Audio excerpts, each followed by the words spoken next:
चलो पूरी शिफ्टिंग हो गई हमारी। प्रिया के पापा ने राहत की सांस लेते हुए कहा।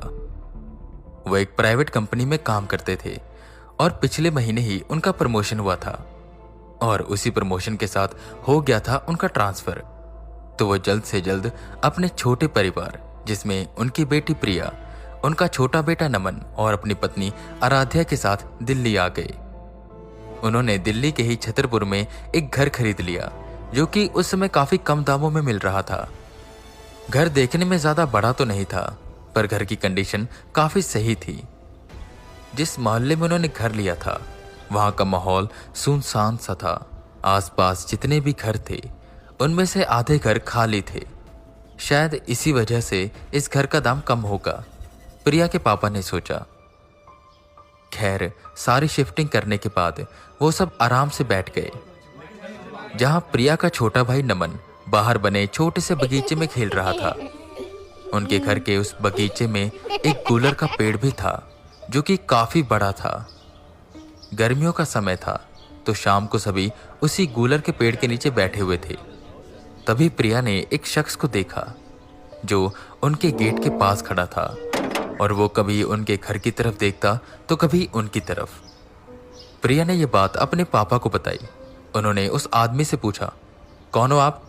तो वो शख्स बोलता है, जी मैं राम गोपाल, यहीं बगल में रहता हूँ आपके। आज यहाँ चहल पहल देखी तो बस देखने आ गया।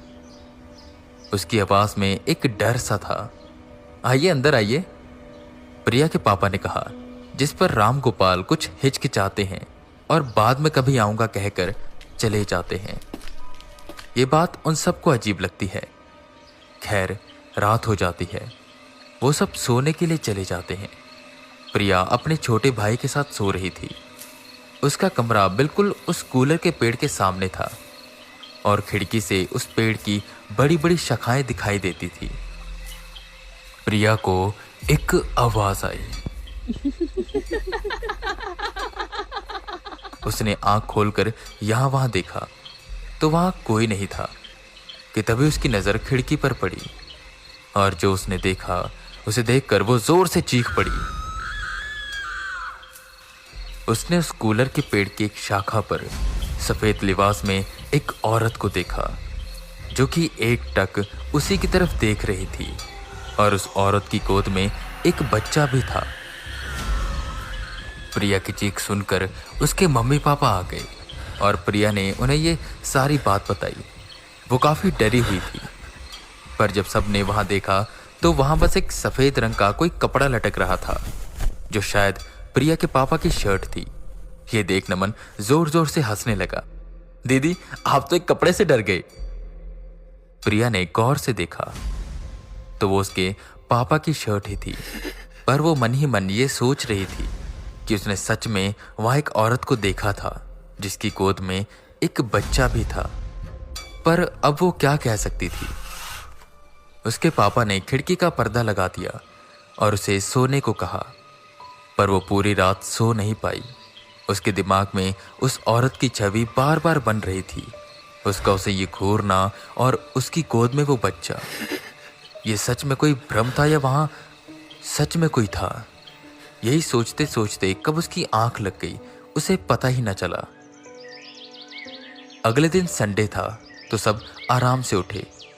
नमन वहीं गूलर के पेड़ के नीचे खेल रहा था और प्रिया बैठी बस उस शाखा की ओर देख रही थी, जहां ना तो कोई औरत थी और ना ही कोई सफेद कपड़ा। प्रिया ने अपने मन को समझाया, शायद जो मैंने कल देखा वो मेरा भ्रम ही था, कि तभी नमन एक जगह खोदते खोदते जोर जोर से रोने लगा। प्रिया भागकर उसके पास आई और उससे पूछने लगी कि नमन, तुझे क्या हुआ? वो जोर जोर से रोए जा रहा था और उसकी आवाज सुनकर मम्मी पापा भी आ गए। वो सब उसे अंदर लेकर गए। वो नमन को चुप कराने में लगे हुए थे, पर वो चुप होने का नाम ही नहीं ले रहा था। किसी बीच वो एकदम से किसी छोटे बच्चे की आवाज में रोने लगा और फिर किसी औरत की आवाज में। वो बार बार उसी पेड़ की ओर जाने की कोशिश कर रहा था। ये सब किसी को समझ नहीं आ रहा था। कुछ देर बाद नमन चुप हुआ और सबने उससे पूछा, नमन तुझे हुआ क्या था? और तू ऐसे रो क्यों रहा था? पर वो ऐसे बर्ताव कर रहा था कि जैसे कुछ हुआ ही नहीं है। वो तो बस वहां खेल रहा था। इन सब चीजों से वो चिंतित हो गए। रात को प्रिया नमन के साथ सो रही थी।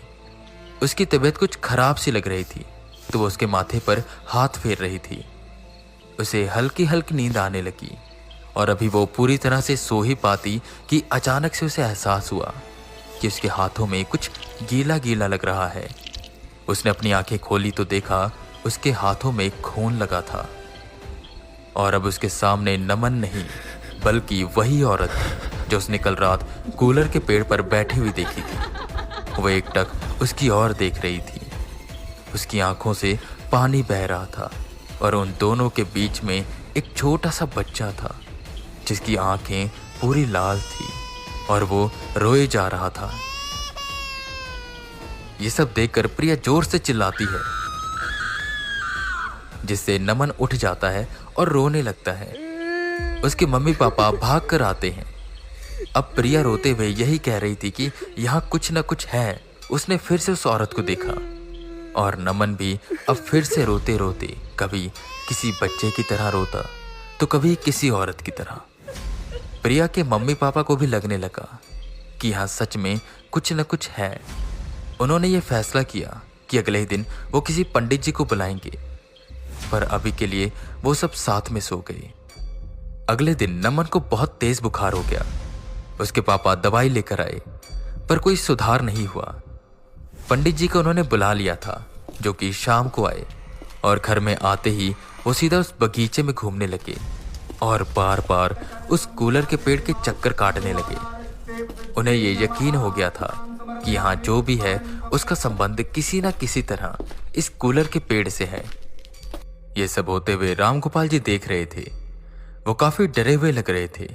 प्रिया के पापा ने उन्हें देखा और उन्हें ऐसा लगा कि जरूर रामगोपाल जी को कुछ न कुछ पता है। वो उनके पास गई और उन्हें लेकर अंदर आई। पहले तो वो बहुत हिचकिचा रहे थे, पर आखिर में प्रिया के पापा के इतनी जिद करने पर वो अंदर आ गए। पंडित जी अभी भी उसी गोलर के पेड़ के पास घूम रहे थे और वो बोले, यहाँ कोई ना कोई अदृश्य शक्ति है। एक नहीं बल्कि दो, एक बड़े रूप में और एक छोटे रूप में।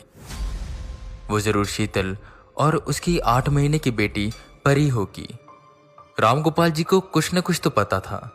प्रिया के पापा ने उन्हें जोर दिया और उनसे पूछा कि आखिर ये शीतल और उसकी बेटी परी कौन है और वो ऐसे हमें तंग क्यों कर रही है। जिस पर रामगोपाल जी बताते हैं शीतल और उसकी बेटी की कहानी। बहुत समय पहले यह एक परिवार रहा करता था। उसी में बड़ा लड़का था मोहित, जिसकी शादी शीतल से हुई। वो जब नई नई घर में आई तो सब कुछ बिल्कुल ठीक था, पर धीरे धीरे मोहित की माँ उसे कहने लगी कि उसे एक पोता चाहिए। एक बार यूं ही शीतल ने हंसते हुए कहा, माँ जी मैं तो चाहती हूँ कि मुझे लड़की हो। जिस पर उसकी माँ गुस्से हो गई और उसे कहने लगी कि लड़का चाहिए लड़का, समझी, मुझे पोता चाहिए बस। इसके लिए वो उसे अलग अलग बाबाओं के पास लेकर गई, उसे प्रसाद खिलाई और बहुत सी जगह मन्नतें मांगी।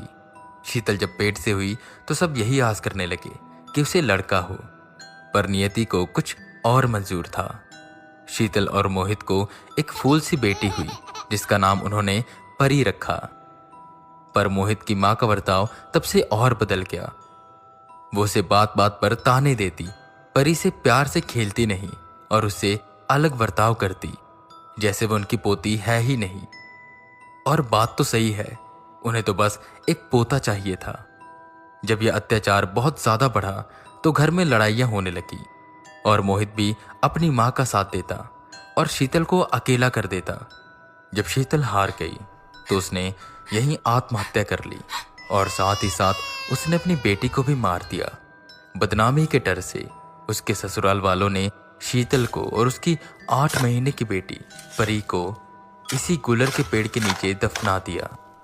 काफी महीनों तक वो झूठ बोलते रहे कि वो अपने मम्मी पापा के घर गई है, पर एक दिन शीतल के घर वाले पुलिस के साथ आए और आखिर में सच बाहर आ गया। सबको सजा मिली और ये घर खाली हो गया। उसके बाद जो भी यहाँ रहने आया उसे शीतल और उसकी बेटी दिखाई देने लगी। प्रिया की फैमिली से पहले यहाँ 3 फैमिलीज और आ चुकी हैं, पर वो भी ज्यादा से ज्यादा बस हफ्ता टिकी हैं। ये सच जानने के बाद उनकी हिम्मत नहीं हुई कि वो सब वहां रुके। हालांकि राम गोपाल जी ने कहा कि पंडित जी से पूजा करवा लो, पर वो मान नहीं रहे थे। ये सब जानने के बाद वो उस घर में एक पल नहीं रुक सकते थे और उसी समय उन्होंने वो घर खाली कर दिया और वो घर पहले की तरह फिर से वीरान हो गया, जहां कोई रहता नहीं सिवाय शीतल और उसकी बेटी परी के, जिसकी आत्मा आज भी वहां भटकती है और उसी गोलर की पेड़ की शाख पर बैठकर सबको देखती है और इंतजार करती है कि कब कोई आए